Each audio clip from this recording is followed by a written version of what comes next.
Welcome back to Broken Electronics, and most particularly, I'd like to wish everyone watching a most happy Marcintosh. Year 3 of Marcintosh, I do believe. Now, I joked that this channel is pretty much all Marcintosh all the time, although, the channel actually started out with 2010 Mac Pros, which are essentially modern. That wouldn't fit into Marcintosh at all. It's got to be Power PC or earlier. But the first Power PC machine that I delved into after my odyssey with the Mac Pros was a Power Mac G4 AGP graphics, aka the Sawtooth. And I did several videos on that machine, and eventually did a series I called The World's Most Powerful Sawtooth.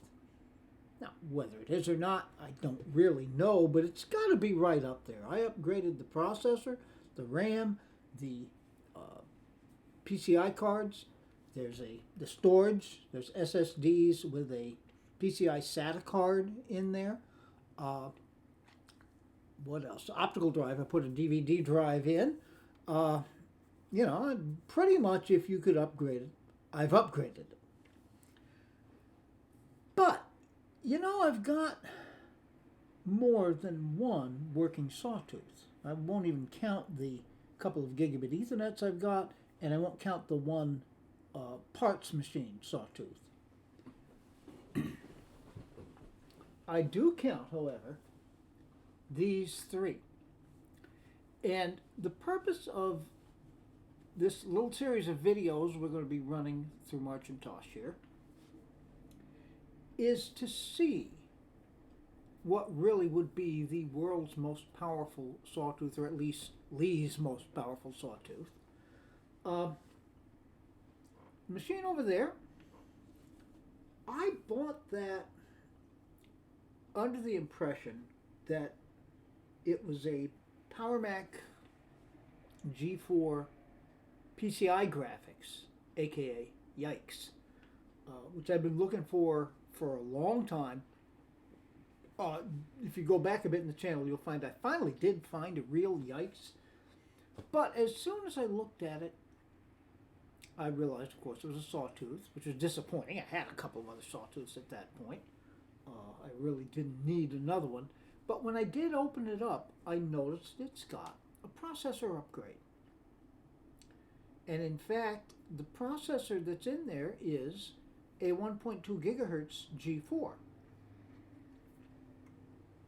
Then we've got the actual world's most powerful sawtooth right now, which has I don't know who made the processor upgrade for this machine, but this one is an OWC processor upgrade, 1.5 gigahertz Power PC G4. And here, this is where it gets interesting. I picked this up on a Facebook Marketplace expedition not all that long ago. It is a sawtooth, of course, but it's got a Sonnet 1.8 gigahertz. Now, what we want to do here is to see which one of these machines is actually the most powerful. Now, you would think, okay, it's got to be the 1.8. However, the other two machines have got some cache that the Sonnet does not have. The Sonnet does not have any level 3 cache.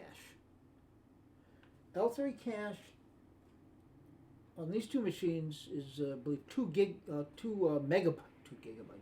megabytes, which in the day is not nothing, and that certainly will help. However, there is the L2 cache. These each have 256 kilobytes of L2 cache, whereas the Sonnet has 512 kilobytes. that cache makes me wonder. Now, it's pretty clear. The 1.2 is not going to stand up to the 1.5. I just thought I'd throw it in there because, hey, to showcase the 3 heavily upgraded Sawtooths that I've got. All right then. I think the next thing, let's take a look inside these machines, and I'll go over how I'm going to go about making these tests. Because of course what we want to do is to see if we can arrange it so that what we're testing is the processor and nothing else. All right, so if you're interested in this, and I certainly hope you are, please stay tuned. Okay, and here are the 3 contenders. 1.2, 1.5, and 1.8. Can't miss that purple heatsink. All right. Now, I said in the intro that I didn't know who made this. This has got to be OWC. If you compare the form factors, which I really haven't until now, the only real difference is the color of the heatsink over here. So it's even got the same warning labels about voiding the warranty if it's removed, and we certainly don't want to do that. All right, so my plan, basically, is going to be to move the graphics card. This is the most powerful graphics card I've got that'll run on a Sawtooth, and remove the PCI SATA card along with the boot drive. So essentially, the only thing that's going to be changing, at least that we will be testing here, is going to be the processor itself. Now, yeah, it's possible I could have taken the processors out and moved them around, but since it's really only 2 PCI cards, I don't think it's going to be that much difficulty. Now, I don't think you really need to watch me unscrewing screws. We'll take a look at all this once it's done, so please stay tuned. Okay, so this is the 1.2 gigahertz. Here is the graphics card. It does require Molex power, so I've connected that over here. The SSD, which is the boot drive, needs a Molex to SATA adapter, which is connected over here. Should be plenty of power because I have disconnected all the drives that were connected to the ATA66 bus there. So we should be ready to boot it up. I hope. Stay tuned. All right, the workstation I've got going here is actually a dual monitor setup. This is an acrylic Apple Cinema Display 20-inch paired with the aluminum Apple Cinema Display 20-inch, which is an interesting pairing from the historic standpoint. However, the most powerful graphics cards that will run on Sawtooths can only drive one monitor. They're basically intended for Power Mac G5s, and there is a connection for the second display output that doesn't connect to anything on a G4. So we will deal with this. All right. Take a look at about this Mac. We're here on Leopard, and yeah, we can see our I disconnected the other drives that were in there, leaving only the boot drive, which has 3 partitions, one for Leopard, one for Tiger, one for Panther, and a 4th partition shared for data in there. All right, ordinarily we'd have an OS 9, but OS 9 knows nothing about SATA, so There you go. Okay, and we see our 1.2 gigahertz PowerPC G4. Here are 2 megabytes of L3 cache, 2 gig of RAM. And looking here in the system profiler, again we see the L2 cache now, 2.56 kilobytes, and the L3 cache, 2 megabytes. All right, and graphics and displays.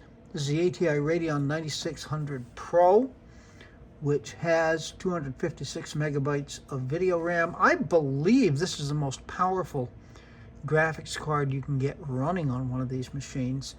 The one that's currently in the 1.8 gigahertz Sonnet machine is an ATI Radeon 9600, but it's the stripped down version, which has 128 megabytes of video RAM. All right, so there.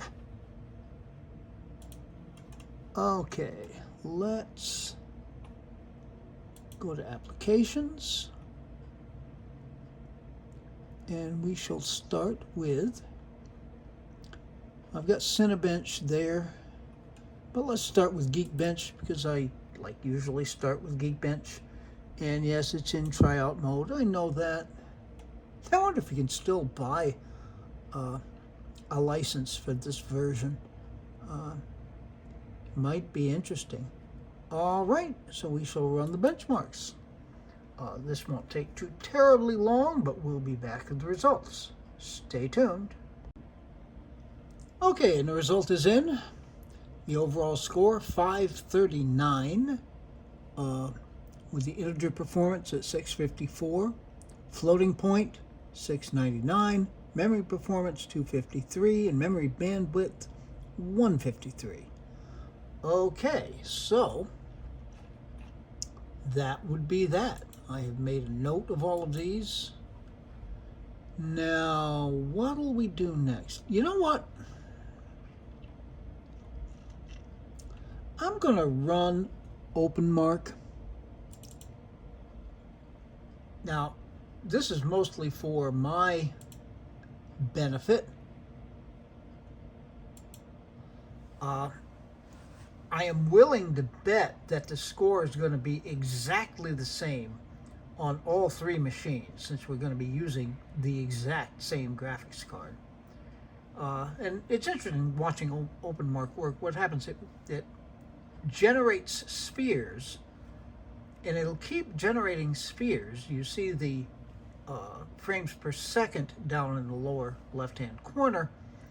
When it reaches a point that I think it's less than 10 frames per second, the test shuts itself off.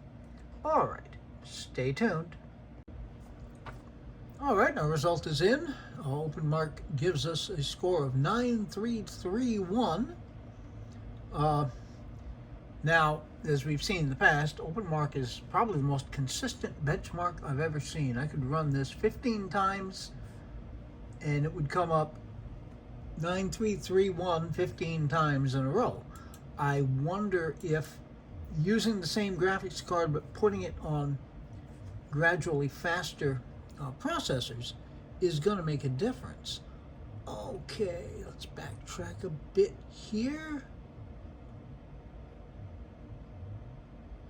to Cinebench. Now, this is interesting. I hadn't realized until fairly recently that Cinebench goes back at least to the year 2000. And Cinebench 2000 runs on Mac OS 9. I don't know if it runs on Mac OS 8. It probably does, since those two operating systems are so similar. Here we have Cinebench 2003, which is the OS 10 specific version. And it comes in there's a version specifically for G5 processors, and there's a version which I imagine is for either G3 or G4, which is, of course, what we're going to be running here. Let's open this up.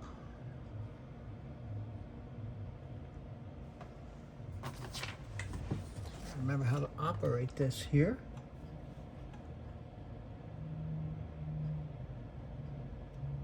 Start all tests. Okay, so we'll be back with results. Stay tuned. Okay, so the results in.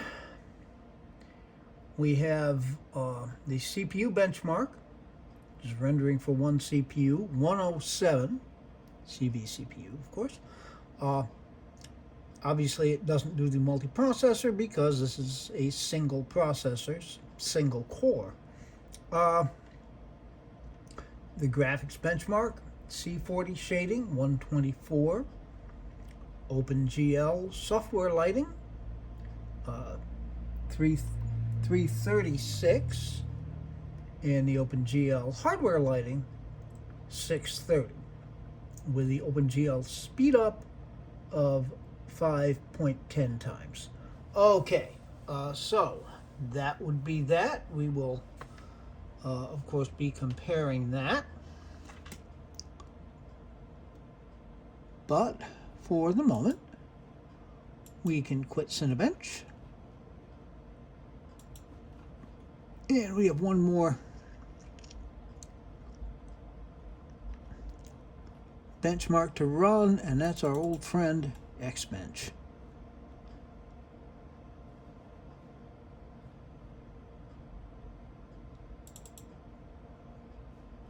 And yeah, you know, let's run all the tests. Quartz Graphics OpenGL shouldn't really change. I don't think the memory should either, but hey, let's find out. Stay tuned for the results. Okay, so Xbench result is in. And the overall score, 4193. Now, of course, of particular interest will be the CPU test of 5766. Thread test of 4331. Memory tests, 3026. I don't think that should change. Graphics tests are not that important, although it will be interesting to see how much they might change depending on the processor change. 5683, OpenGL, 5516, the UI, 1975, disk test, 14035. I don't think I made a note of the UI. That will never do. What was that? 1975. Okay. 19.75, of course. All right, disk test 14035. That's with the PCI SATA 1 card. Sequential 9245 random 29141. So that is Xbench.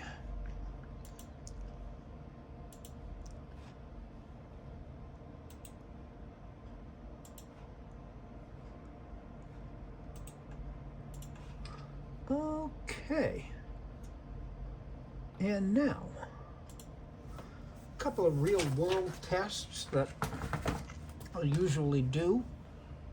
We're going to start NeoOffice and see how long it takes us to get a responding writer document.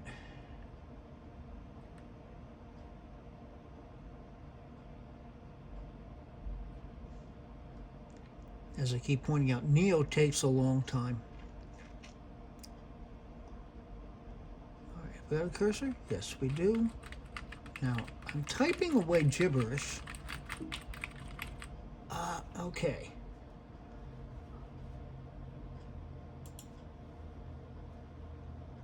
And reaching around the camera, oh, beach bally. Reaching around the camera, I hit something on the keyboard. Oh, lordy.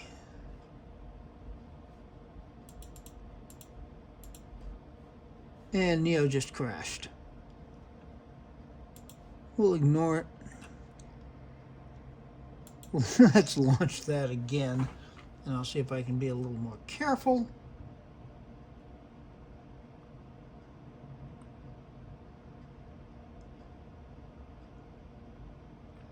No, we don't want to start recovery.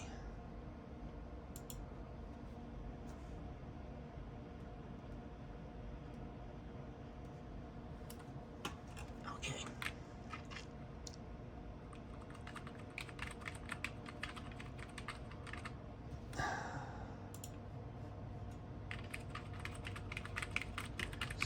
It's still... fudge.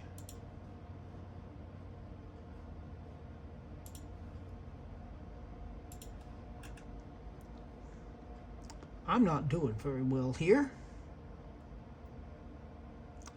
So I'm going to try that one more time.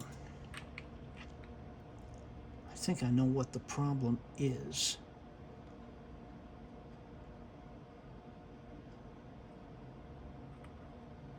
I'm hitting the function keys because I'm not looking at the keyboard.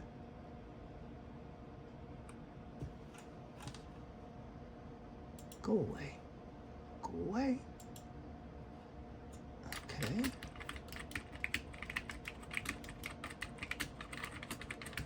Okay. Now, 2968 to the point where every time I hit a key, it was responding. And that's good.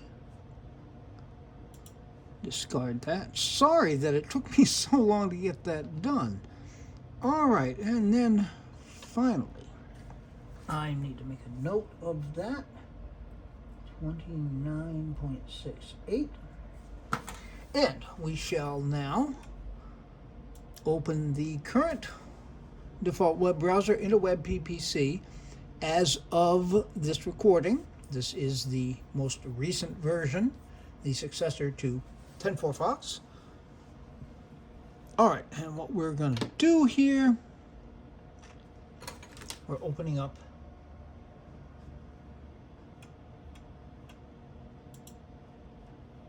ESPN.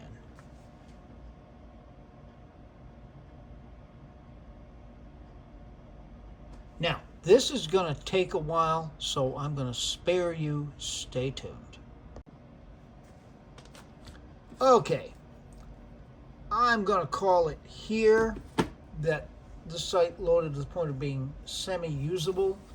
I loaded the main page. It sat motionless for a fair amount, and I finally was able to start scrolling.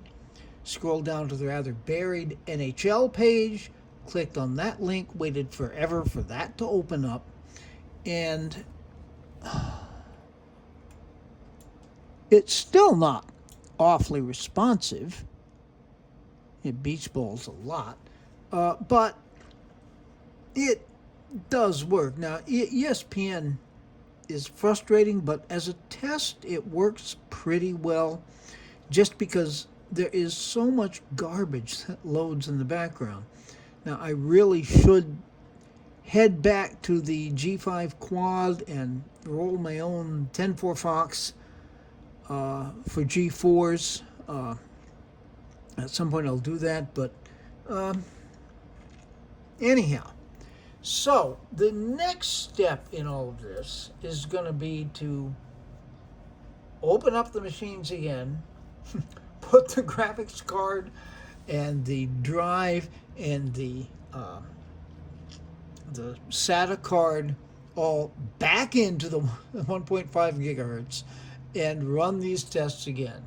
So please stay tuned. Well, thank you for hanging with me thus far. I went over the clips and saw that if I combined the 1.2 gigahertz tests with the 1.5 gigahertz tests, this video would it'd be really long. It's long enough as it is. So what I'm going to do is hold it here. You've been very kind to stay tuned thus far, so I'm going to ask you patiently next week for the 1.5. Be good to other people. They need it and deserve it. Be good to yourselves. Everything good we do in this world has to start from that. We can make this world a better place. It isn't yet, so please take very, very good and careful care in these difficult times. So we have a video coming up with the 1.5 and probably another video with the 1.8 and then the conclusions. That should get us through Marcintosh. And then a lot of other things as well. So until those things are up and available on the channel, this has been Broken Electronics.